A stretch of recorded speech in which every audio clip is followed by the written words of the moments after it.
Yo voy a hablar, como dice el título de la ponencia, sobre las nuevas tecnologías y el control del empresario. Concretamente, las nuevas tecnologías desde un punto de vista constitucional pueden afectar, limitar, vulnerar tres derechos fundamentales muy importantes, que son derechos fundamentales del trabajador, me refiero, que son el derecho a la intimidad, del artículo 18.1, el secreto de las comunicaciones, del artículo 18.3, y la libertad informática. Yo no voy a desarrollar nada sobre estos derechos, solo quiero poner de manifiesto que estamos en un ámbito de especial relevancia constitucional por la variedad de derechos que eventualmente pueden ver afectados. Y tampoco diré nada sobre las nuevas tecnologías, es decir, las nuevas tecnologías de la información y de las comunicaciones han venido a alterar muchos de los fundamentos de nuestra sociedad y desde luego han venido a modificar en sentido intenso y extenso las relaciones laborales. Pero este no es un tema que en estos momentos vaya a tratar, porque lo que me interesa desarrollar ante ustedes son, de un lado, cuál ha sido hasta el presente la respuesta que la jurisprudencia constitucional ha dado a este fenómeno, el control por parte del empresario de los medios informáticos de los trabajadores, y en segundo lugar, no como un elemento alternativo, sino ya se lo anticipo como un elemento opuesto, cuál ha sido la respuesta de la jurisprudencia del Tribunal Europeo de Derechos Humanos, el Tribunal de Estrasburgo, en esta misma materia. Y al final haré algunas conclusiones, aunque de seguro ustedes, por su condición y sus conocimientos, pues podrán ir ya desarrollando. El tema, de todas formas, ya les anticipo, está en estos momentos en una situación, siempre voy a hablar desde el punto de vista jurídico, de cierta incertidumbre jurídica. ¿Qué es lo que va a salir al final? Me parece que en estos momentos no está nada claro. Y empiezo con la jurisprudencia constitucional, que voy a examinarla desde una doble vertiente. En primer lugar, el control empresarial a través de la implantación en la empresa de medidas de videovigilancia, grabación de imágenes, y en segundo lugar, el control empresarial de los medios informáticos puestos a disposición de los trabajadores, sobre todo Internet, pero no solo Internet. Bien, primero, videovigilancia. Las oportunidades que ha tenido el Tribunal Constitucional de examinar este tema no han sido hasta el presente numerosas. Me voy a referir en primer lugar a las sentencias de la época más fundacional, de la primera época, no sé si fundacional, pero de la primera época, para referirme inmediatamente después a las más recientes, a las dictadas ya en la década en la que nos encontramos. La primera de las resoluciones fue la sentencia 3798, que no planteaba en realidad un problema desde la perspectiva de los trabajadores. El problema que se planteó en esta sentencia, en la 3798, es que un piquete de policía, un grupo de policías estaba grabando a un piquete de huelga y como consecuencia sencillamente de la grabación de las imágenes de los que estaban interviniendo en ese piquete de huelga, se inició un proceso y llegó al Tribunal Constitucional, y el Tribunal Constitucional consideró que esa grabación tenía un efecto disuasorio respecto del ejercicio del derecho de huelga y por tanto concedió el amparo. Ya la primera sentencia propiamente laboral sobre este tema es la sentencia 98-2000, muy conocida y muy trabajada, la famosa sentencia del Casino Royal, del Casino, otra vez se me va el nombre fílmico, del Casino La Toja, Sociedad Anónima, no James Bond, Casino La Toja. Los hechos fueron los siguientes. La empresa del Casino La Toja decidió poner una grabación de voz a los trabajadores que se ocupaban de jugar a la ruleta, de gestionar el juego de la ruleta, para saber exactamente qué tipo de conversaciones tenían. Para ellos era un mecanismo de seguridad, pero sin embargo, tal y como dice la sentencia del Tribunal Constitucional, y como todos los que hemos estado alguna vez en el casino sabemos, el sistema de seguridad es integral. Los trabajadores se dieron cuenta de que sus conversaciones entre ellos y con los clientes estaban siendo grabadas. El comité de empresa inició los procesos ante la jurisdicción social, llegó al Tribunal Constitucional, y el Tribunal Constitucional dictó una importantísima sentencia, realmente la primera en materia laboral, en la que dijo, así, en passant, no obiter dicta, pero a mi juicio fue muy importante, que en contra de lo que había dicho el juzgado de lo social, de un juzgado de lo social de Galicia, en contra, el ámbito laboral, es decir, el ámbito de la empresa, dijo, el juzgado de lo social dijo que el ámbito de la empresa no era un ámbito que los trabajadores pudieran considerar como afectado a su derecho a la intimidad. Y el Tribunal Constitucional inmediatamente dijo, esa no es una afirmación que desde el punto de vista constitucional pueda entenderse aceptable, porque en el ámbito de la empresa hay una serie de lugares que cita expresamente, los aseos, los vestuarios, los lugares de entretenimiento, que son de entrada lugares de intimidad, y señala que con independencia de que esos centros en todo caso sí son posibles, son lugares de intimidad en los que hay que respetar, puede haber otros lugares como es el mero centro de trabajo, la organización productiva. Dicho esto, entra a examinar si la grabación de la voz era necesaria o no para garantizar la seguridad de la empresa, llega a la conclusión de que no, y efectivamente concede amparo al comité de empresa y consiguientemente anula la sentencia de origen. Una sentencia dictada ese mismo año. Van ustedes a ver cómo el Tribunal Constitucional dicta sentencias apenas con mucho tiempo contradictorias. La respuesta es porque los amparos, como saben ustedes, se dictan unos por una sala y otros por otra, y entonces puede haber salas que tengan un criterio y otras salas que tengan otro criterio. En ese mismo año 2000 se dictó pocos meses después, la primera, la 98, es de abril y esta es de julio, la sentencia 186-2000.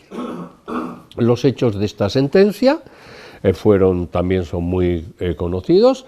Un grupo de trabajadores, 4 empleados concretamente del economato de una determinada empresa, estaban metiendo la mano donde no debían y sustrayendo dinero de las cajas, determinadas cantidades.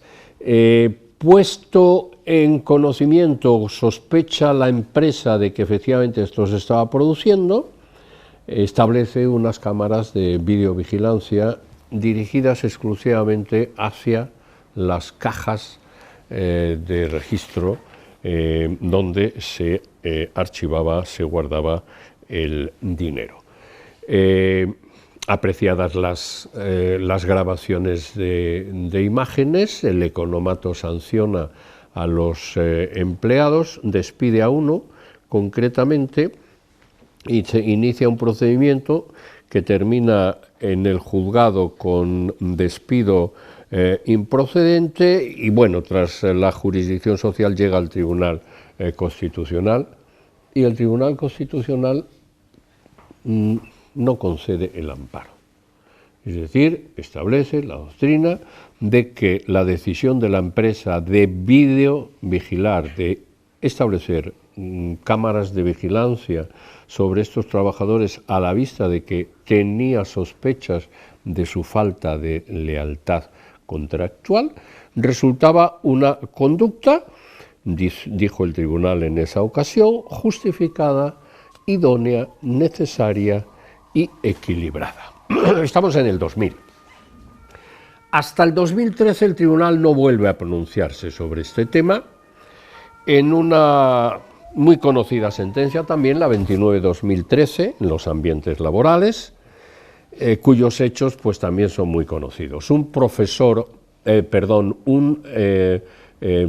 mando intermedio de la Universidad de Sevilla llegaba por las mañanas, se introducía en su despacho, estaba un rato y poco después volvía a salir de la universidad, a la que retornaba pues un poco antes de la hora ya de salir y de terminar la parte matutina de la jornada.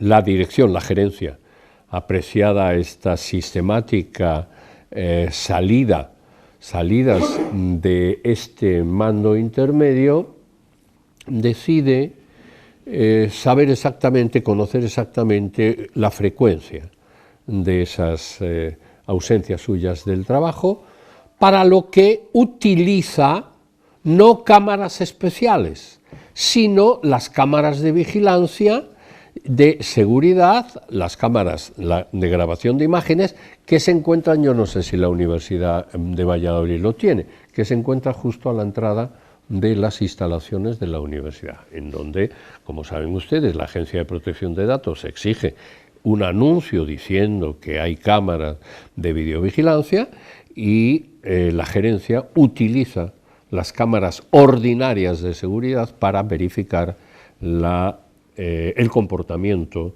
de este empleado respecto de sus obligaciones laborales. ¿Qué es lo que? Bueno, se inicia un proceso, llega como siempre al tribunal. ¿Y qué dijo entonces el Tribunal Constitucional? Pues el Tribunal Constitucional concedió el amparo al mando intermedio de la Universidad de Sevilla. ¿Por qué? Y esta es una idea que me gustaría que ustedes no olvidaran, por lo que después diré. Porque los empleados, y él en concreto, no tenía exacto conocimiento, información, de que su actividad laboral estaba siendo objeto de seguimiento y de grabación. Efectivamente, el tribunal dijo que había cámaras de seguridad, pero que no se podían mezclar. No se podía mezclar la seguridad general establecida por el rectorado, por la universidad, que garantizaba la seguridad interna. No se podía utilizar estas grabaciones a efectos estrictamente laborales para controlar la actividad de los empleados. 3 años después, la sentencia 39/2016, donde aquella dijo Diego, esta pues dijo lo contrario, exactamente lo contrario. El tema era muy parecido a la sentencia 186/2000. Concretamente, estamos en León, en la tienda de una empresa textil muy conocida, y la empresa empieza a sospechar falta de correspondencia entre ventas y dinero que aparece en la caja, que posteriormente se entrega. A la entrada de la empresa había un anuncio de que en el interior se procedía conforme a lo que establece la Agencia de Protección de Datos. Le anunciamos que existen cámaras de videovigilancia. Y la empresa, con independencia de esas cámaras de videovigilancia, para garantizar, lo saben ustedes de sobra, que los clientes normalmente pues no se lleven a algo que encuentran y que les guste sin pasar por caja, pues enfocaron una cámara concreta. En lugar de estas cámaras tienen movimientos por toda la zona o por una zona amplia.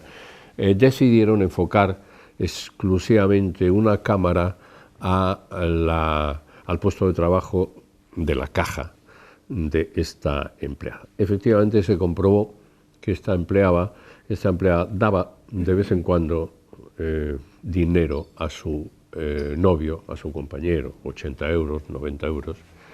La despiden, la empresa la despide, viene tras la declaración del despido procedente, llega al Tribunal Constitucional y el Tribunal Constitucional le concede, desestima el amparo. Y dice que bastaba con ese anuncio que aparecía en la entrada de la tienda, bastaba para dar información a los empleados de que estaban siendo objeto de control. Como ven ustedes, la contradicción entre la sentencia de la Universidad de Sevilla y la sentencia, no diré el nombre de la empresa, del comercio, de la tienda de comercio de la ciudad de León, pues era absoluta, era completa.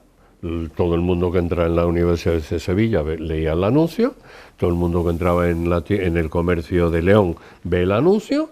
En un caso se dice que no basta eso, sino que hay que dar información concreta diciendo que las cámaras de vigilancia van a servir también para controlar actividad laboral, y en el otro bastó esa pegatina puesta en el escaparate para que el Tribunal Constitucional considerase cumplida las exigencias establecidas ¿dónde? Y esto también es un tema que, en fin, menor a efectos laborales, mayor a efectos constitucionales, en una instrucción de la Agencia de Protección de Datos, en una instrucción. Cuando saben ustedes que los derechos fundamentales solo pueden ser objeto de regulación por ley.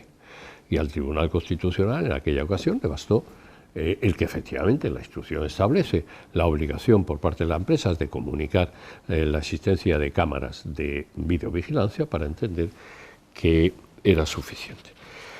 La otra vertiente, el control empresarial del uso del correo electrónico por el trabajador. Aquí todavía hay menos sentencias.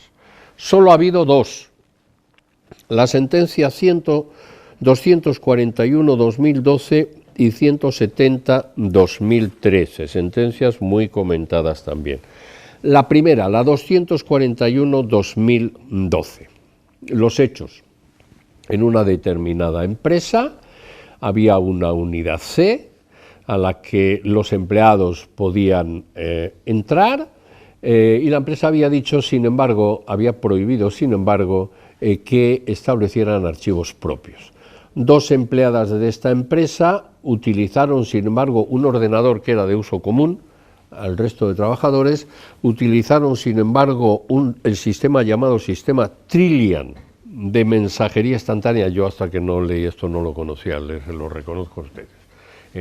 Bueno, utilizaron el sistema Trillian, que es un sistema en que te permite la mensajería instantánea, pero que tienes que abrir 7 archivos distintos. Es decir, antes de alcanzar el correo concreto tienes que introducir. Es un sistema bastante complicado, pero más frecuente de lo que, según me han dicho, de lo que yo imaginaba. Bueno, pues estas dos empleadas se dedicaban a chatear entre ellas, haciendo críticas sobre el comportamiento de compañeros, directivos y eventuales clientes.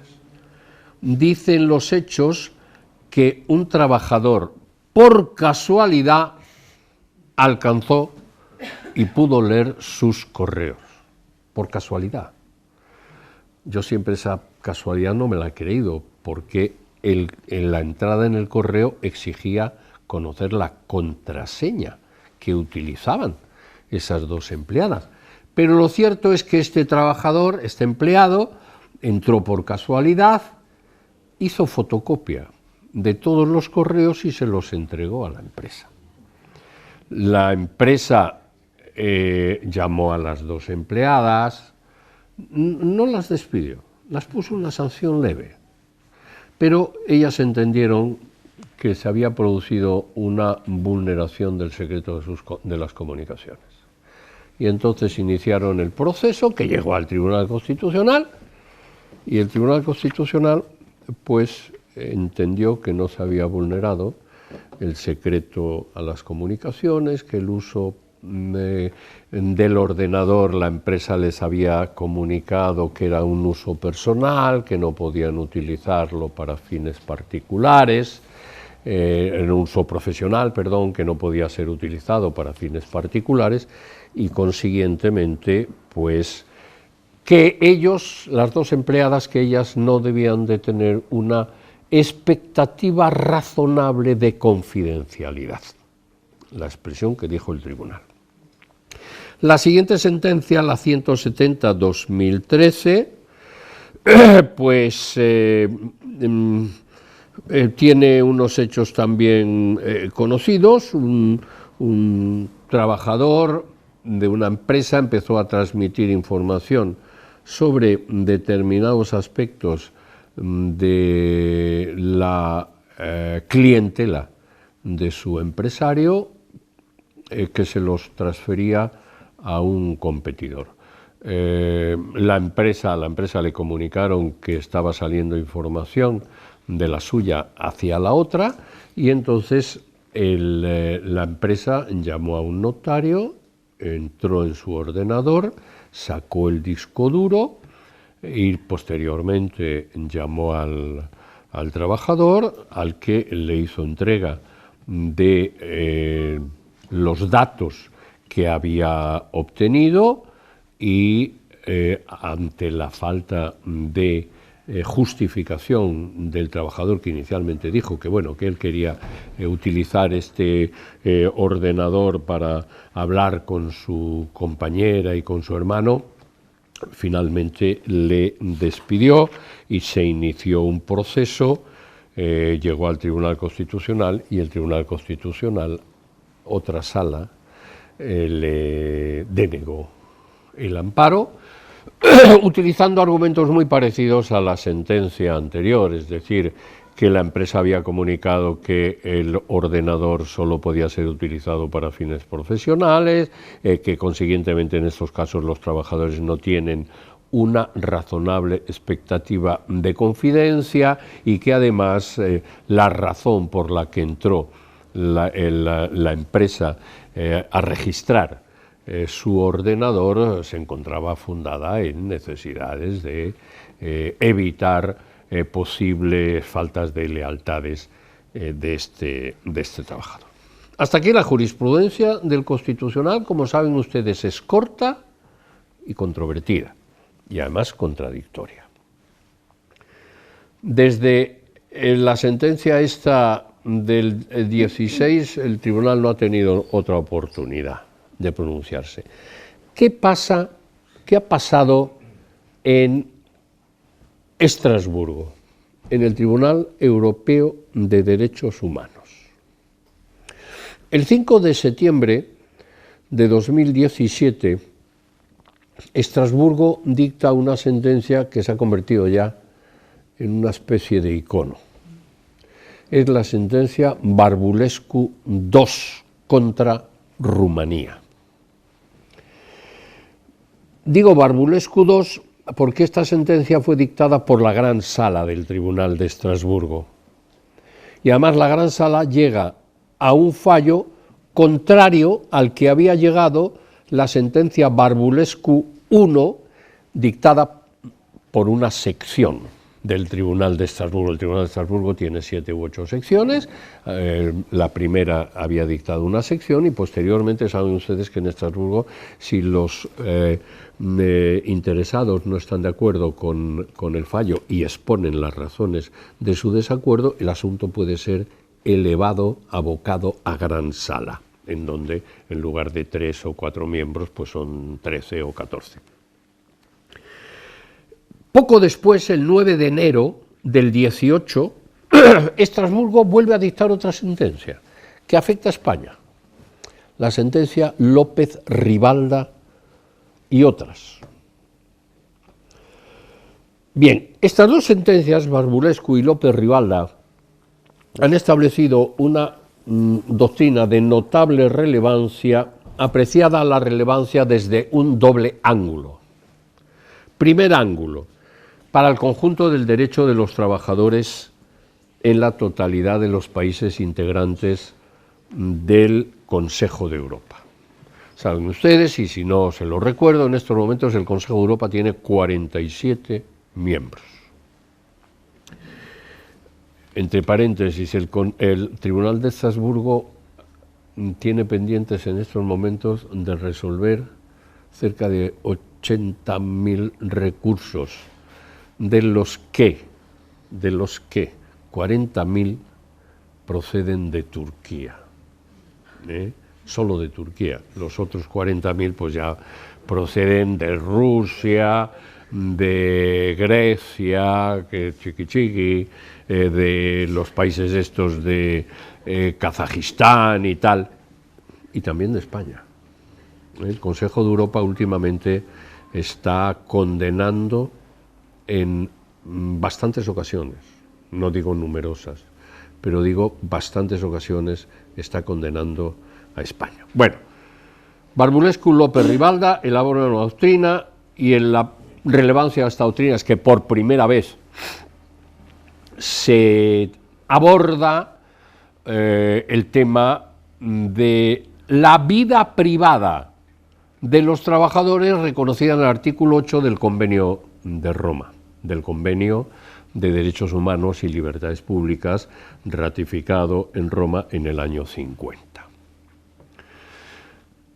Ese sería el primer dato relevante de esta doctrina. El segundo dato, porque su doctrina, digo yo, es una opinión, veremos a ver, no sé si me anticipo de lo que pueden ser las cosas, que va a condicionar la interpretación del artículo 18 de nuestra Constitución. El artículo 18, que es el que establece el derecho a la intimidad, el secreto de las comunicaciones y la llamada libertad informática, que es en definitiva protección de datos. Ambas sentencias tienen elemento en común en que está el artículo 8 del convenio, la vida privada. Entre paréntesis les diré que el concepto de Estrasburgo de la vida privada no coincide exactamente con el derecho a la intimidad, elaborado por el Tribunal Constitucional. La vida privada para Estrasburgo es algo más amplio que el derecho a la intimidad de nuestro Tribunal Constitucional, que tiene un sentido muy estricto de la intimidad, un círculo en el que se afecta lo más íntimo de las personas. Y luego hay un segundo elemento en común de ambas sentencias, de Barbulescu y López Ribalda, que fue condenado en Barbulescu, Rumanía, a pagar al señor Barbulescu 1.365 euros, y en López Ribalda, España, fue condenada a pagar 4.000 euros a las 4 empleadas, a las 5. A la señora López Ribalda y a 4 más que habían ido también hasta ahí, y luego el Tribunal de Estrasburgo había acumulado el asunto de López Ribalda con el de las otras 4. 4.000 euros, por tanto España fue condenada a pagar 20.000 euros, más gastos y cargas fiscales. ¿Por qué España? Porque saben ustedes que en Estrasburgo se condena, los derechos no tienen eficacia horizontal y se condena a los estados. Son los estados los que aparecen como parte, lo diré con lenguaje quizá no técnico, pero para que nos entendemos, como parte demandada. Y entonces las sentencias de Estrasburgo se reconocen siempre con el nombre del demandante, López Ribalta y otras, y del demandado, que en este caso era España. ¿Cuáles son los hechos de una y de otra? El señor Barbulescu. El señor Barbulescu era un informático que lleva trabajando muchos años en una empresa rumana y disponía de un Yahoo mensajero instalado en ordenador de la empresa, además de un Yahoo utilizado en ese ordenador para fines profesionales. Entonces él, en su Yahoo de mensajería, tanto en el profesional como en el personal, enviaba mensajes a su novia y a su hermano, pero mensajes de, se lo digo a ustedes, se pueden reír, pero la sentencia de Estrasburgo así lo dice, del tipo de espero verte pronto, te sigo queriendo mucho, cosas así. No había nada que afectase al ámbito empresarial. La empresa empieza a vigilar al trabajador, observa que efectivamente utiliza el Yahoo del ordenador para fines personales, abre una investigación, la empresa le abre un expediente, le solicita información, no le convence a la empresa la información que le presta el trabajador, y entonces le manda 45 páginas que recogen todos los correos de Yahoo profesional que mantiene con su novia, 45 páginas, que no es poco. Es decir, entra en el ordenador y podríamos decir que lo registra de arriba abajo. La documentación, se lo leo a ustedes, contenía la transcripción de las comunicaciones habidas por el trabajador con su hermano y su novia, algunas de carácter íntimo, así como del contenido de 5 mensajes enviados a su novia desde su cuenta personal. Con lo cual, lo que hizo la empresa fue entrar en los 2 Yahoo. Bueno, le despiden, él inicia el proceso. Hechos de López Ribalda. La señora López Ribalda y sus 4 compañeras trabajaban en un supermercado conocido, no diré el nombre, en Cataluña, concretamente el empleado, que tenía una vez más cámaras de seguridad.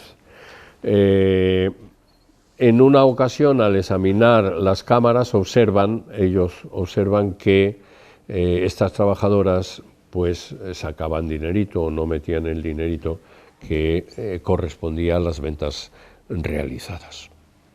Como consecuencia de eso se inicia, como antes les decía, se ponen las cámaras de vigilancia estrictamente para las cajas. Efectivamente, se deduce que durante los días que se estableció ese mecanismo, en 3 ocasiones, la cantidad que aparecía en las cajas no era la que ellas habían recibido. Se abre un expediente, son despedidas. Se inicia el proceso, todas ellas alegan la vulneración del derecho a la intimidad, a la propia imagen y a la protección de datos personales, es decir, a la libertad informática. En España sus demandas no prosperan, por cierto, incluso en el Tribunal Constitucional. El Tribunal Constitucional dicta una providencia en la que se dice que no se aprecia lesión alguna de los derechos alegados. Van, como en el caso Barbulescu, van al Tribunal de Estrasburgo. ¿Qué dice Barbulescu? La sentencia Barbulescu, ¿qué hace? Pues, como ya les he dicho, reconoce que efectivamente hay una violación del artículo 8 del convenio europeo. Condena, como les he dicho, pero sobre todo Barbulescu destaca dos datos fácticos de interés no menor. Primero, el demandante, es decir, el señor Barbulescu, había sido informado de la prohibición de utilización de Internet para fines personales, pero no había quedado demostrado, son palabras del tribunal, que él, Barbulescu, hubiera sido informado de que iba a ser sus los medios informáticos puestos a disposición, no había sido informado de que podían ser objeto de control directo. O sea, efectivamente se reconoce que la empresa le había dicho, oiga usted, el ordenador y el Yahoo para usted, para fines estrictamente profesionales. Esta información genérica. Y dice el Tribunal de Estrasburgo, pero no ha quedado acreditado que además de ello se le indicara al señor Barbulescu que podía ser objeto de un control específico en su ordenador. El Tribunal Constitucional, el Tribunal de Estrasburgo ampara, por utilizar la expresión, al señor Barbulescu, y lo hace además, si ustedes no han leído, claro, el problema es que las sentencias a lo mejor no están en español, y su conocimiento directo pues es. Lo hace además estableciendo un test de 6 puntos que dice que es el que debería los tribunales de Rumanía haber seguido para que efectivamente hubieran denegado o, por el contrario, reconocido la violación del derecho a la intimidad y a la protección de datos. Y el primer test se lo leo a ustedes porque dice, Barbulescu los enuncia en términos interrogativos. Primer elemento del test. ¿El empleado ha sido informado de la posibilidad de que el empleador tome medidas para supervisar su correspondencia y otras comunicaciones, así como la aplicación de tales medidas? Fin del interrogante. Si bien en la práctica esta información puede ser comunicada efectivamente al personal de diversas maneras, el tribunal considera que para que las medidas puedan ser consideradas conforme a los requisitos del artículo 8 del convenio, la advertencia debe ser clara en cuanto a la naturaleza de la supervisión y antes del establecimiento de la misma.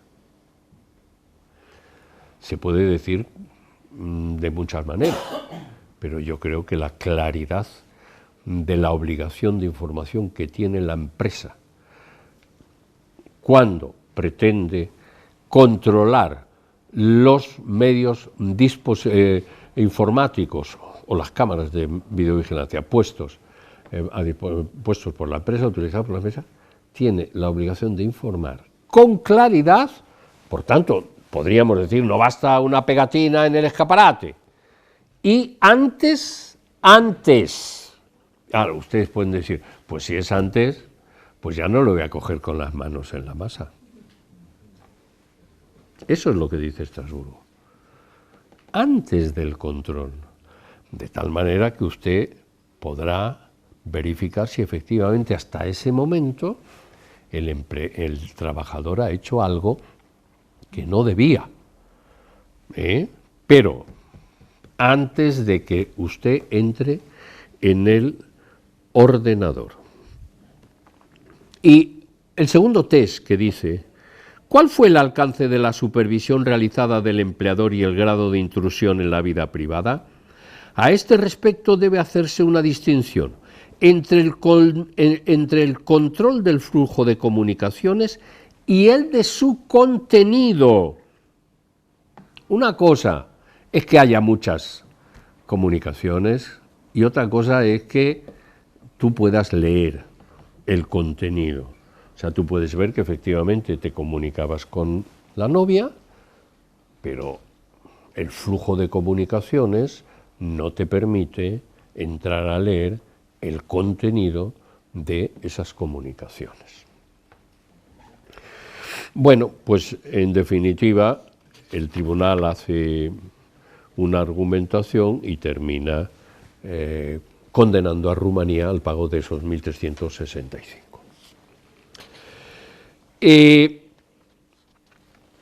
López Rivalda, los hechos no eran de control de ordenador, sino de cámaras de vigilancia, como ya les he dicho.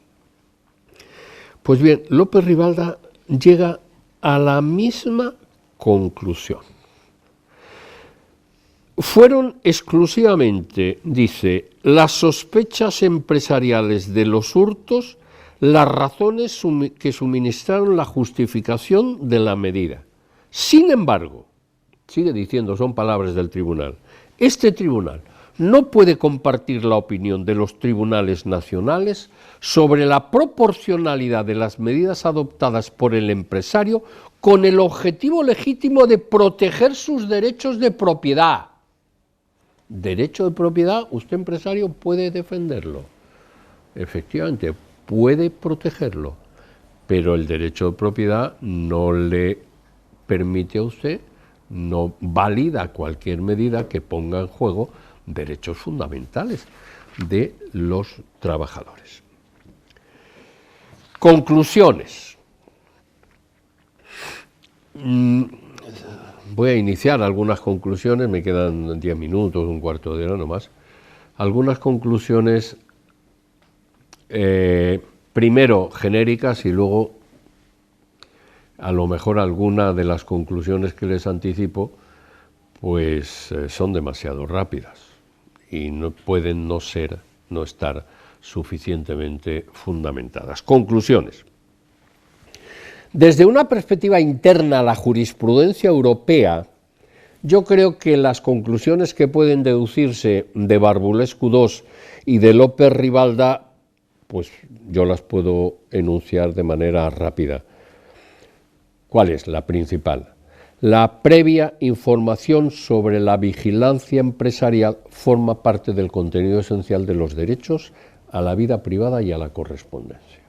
Ese es el enunciado que puede extraerse, la conclusión, perdón, que puede extraerse de la jurisprudencia europea hacia la propia jurisprudencia. Por tanto, la sentencia Barbulescu II exige que la información, como les he dicho, a los trabajadores anteceda a la instalación de sistemas de vigilancia tecnológicos y a su puesta en funcionamiento. Y establece como directo destinatario de esta información el trabajador afectado, no el conjunto. O sea, no basta decírselo al comité de empresa, podríamos decir en términos aplicables a la situación española. Usted tiene que decir a este trabajador, a este, que van a ser objeto de control. Por tanto, no basta informar a los trabajadores de la política empresarial prohibitiva del uso de los medios tecnológicos empresariales, porque efectivamente ya todas las empresas en el momento en que contratan a los trabajadores tienen un código de conducta o un código de buenas prácticas o lo firman en un anexo al contrato y si ya estabas en la empresa pues te lo comunican también, anunciándote que efectivamente el uso de los medios tecnológicos y de comunicación está exclusivamente reservado para fines profesionales.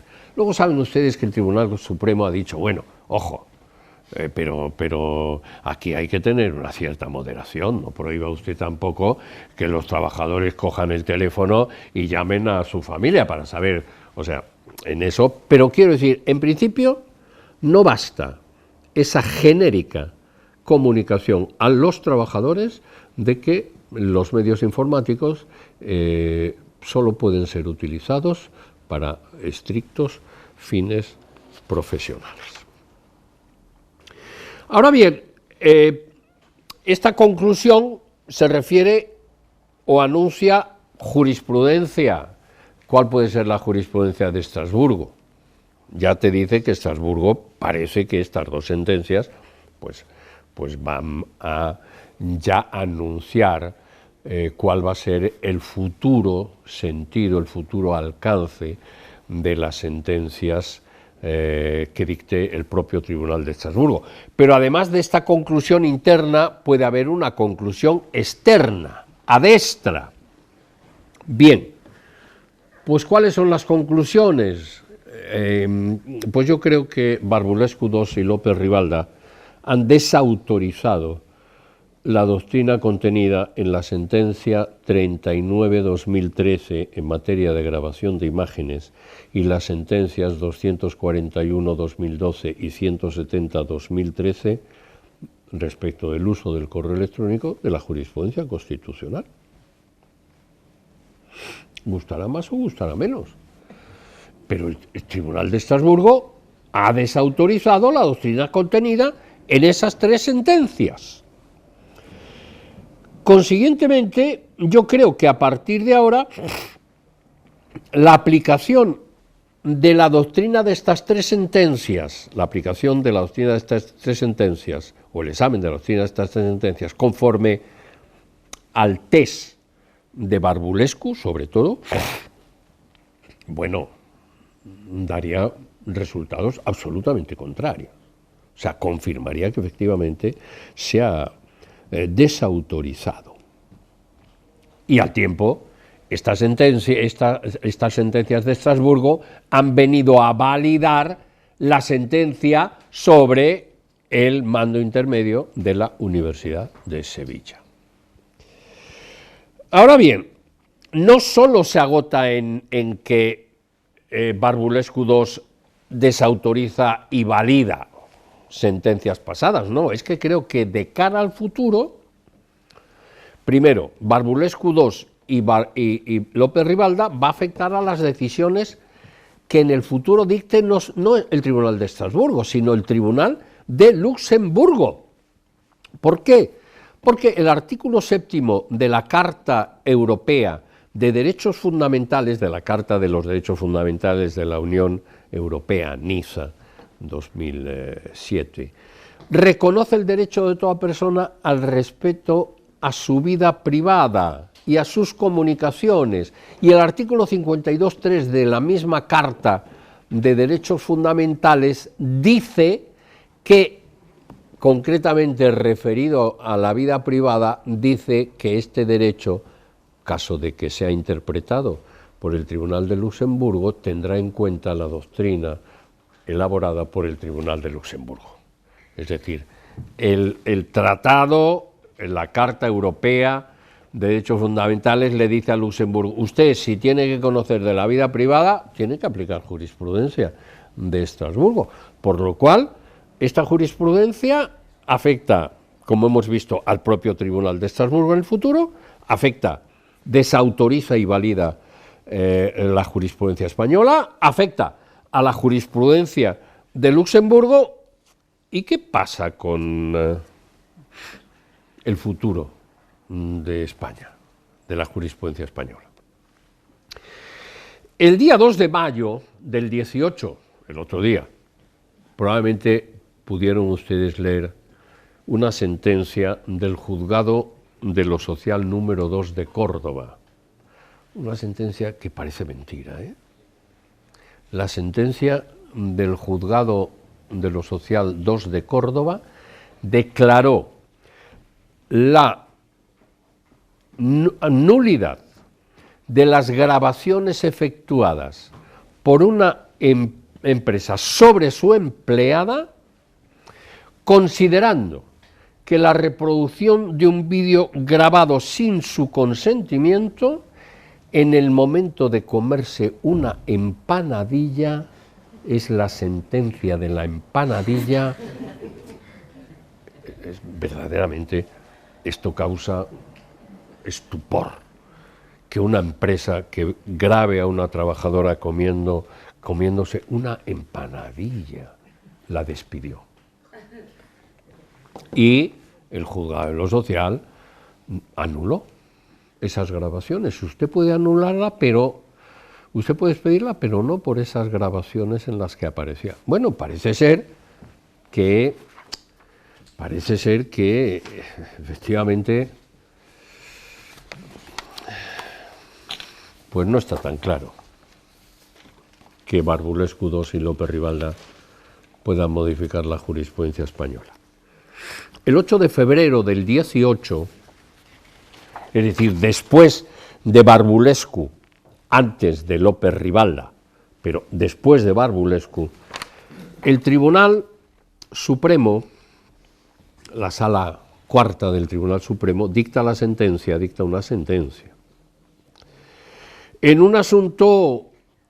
en el asunto que puede ya calificarse como el asunto Inditex. El asunto Inditex, había una persona, un empleado de una categoría intermedia, que tenía, por cierto, un pedazo de sueldo, 9.100 euros al mes, netos. Y entonces, estoy leyendo aquí los hechos, o sea, no me lo estoy inventando. Entonces, este vendedor de mercancía elaborada, de productos textiles elaborados por Inditex, de pronto, pues la empresa ve que hay una entidad con la que él trabaja que da dinero a su mujer y que con ese dinerito se compra un coche, se compra un Audi Q7. Y entonces empieza a hacer indagaciones y efectivamente ve que por ahí hay una evidente deslealtad. ¿Y cómo llega a ese conocimiento? Pues porque entra en el correo electrónico del vendedor este. Y entonces ahí aparece todo. Aparece el pago de 2.000 euritos, el coche, el Audi Q7, que tuvo por cierto, él debía de estar tan contento que tuvo un siniestro y tuvo que declarar siniestro total, o sea que el conducir un Q7 le debió de poner muy nervioso, fue demasiado deprisa y tuvo al final. Bueno, bromas aparte. La empresa le había comunicado que en el momento tenía una normativa del uso de sistemas de información y política de seguridad de la información del grupo Inditex, también un código de conducta, y en ese código aparecía que los dispositivos informáticos solo podían ser utilizados para fines profesionales. Y este lo estaba utilizando, que si usted me da, que si no me da, que si el coche, que si no sé qué, que cuando voy a buscarlo. Lo despiden, se inicia el procedimiento. El Tribunal de Justicia de Galicia, el TSJ de Galicia, dicta una sentencia, a mi juicio, magnífica. Todavía no se ha dictado Barbulescu, porque la sentencia de suplicación es de 30 de diciembre del 14, por tanto bastante antes de Barbulescu, pero dice, mire usted ha entrado en el ordenador de este señor. En el ordenador usted ha cogido documentación personal suya y personal y profesional de la empresa. Usted no puede utilizar la personal con fines laborales.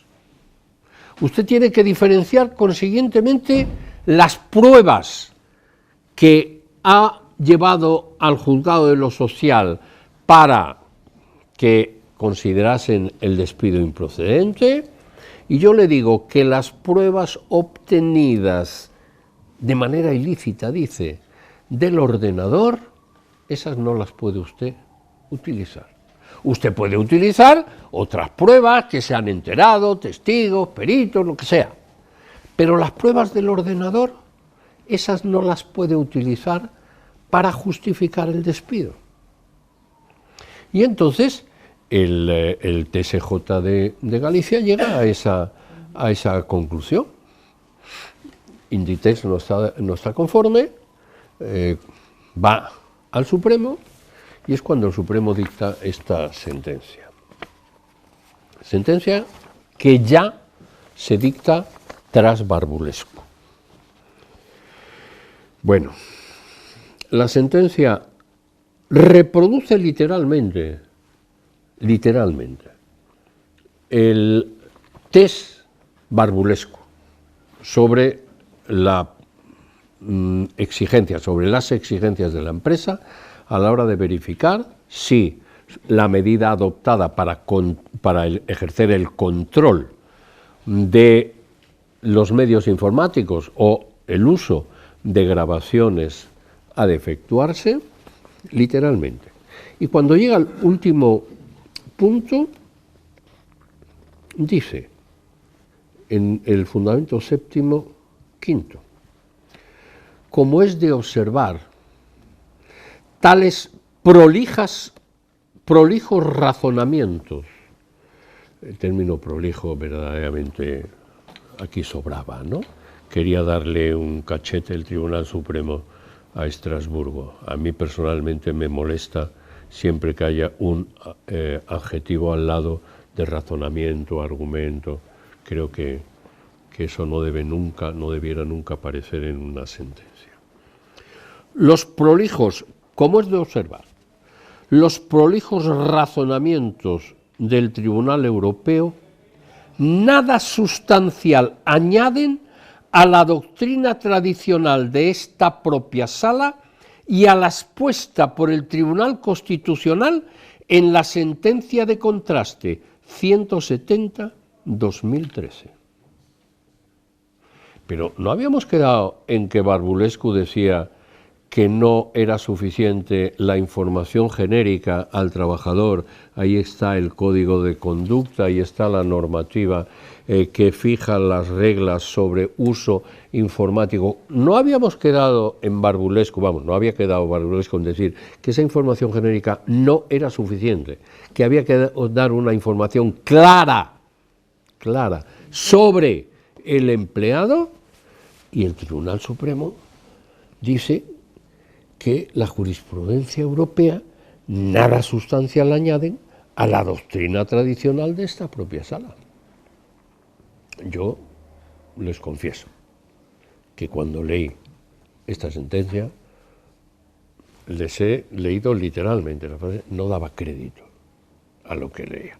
Porque se podía decir, pues la jurisprudencia de Estrasburgo ha establecido, pero en este caso, efectivamente, pero que se diga que nada sustancial añaden los razonamientos prolijos de Estrasburgo a la doctrina tradicional de esta propia sala y a la expuesta del Tribunal Constitucional. Con lo cual, esa conclusión que yo les anticipaba de que Barbulescu y López Ribalda a lo mejor, o sin a lo mejor, podían modificar la jurisprudencia nacional, pues a la vista de lo que ha dicho el Tribunal Supremo, conociendo ya a Barbulescu, pues a lo mejor tengo que decirles que fue precipitada. El tiempo lo dirá.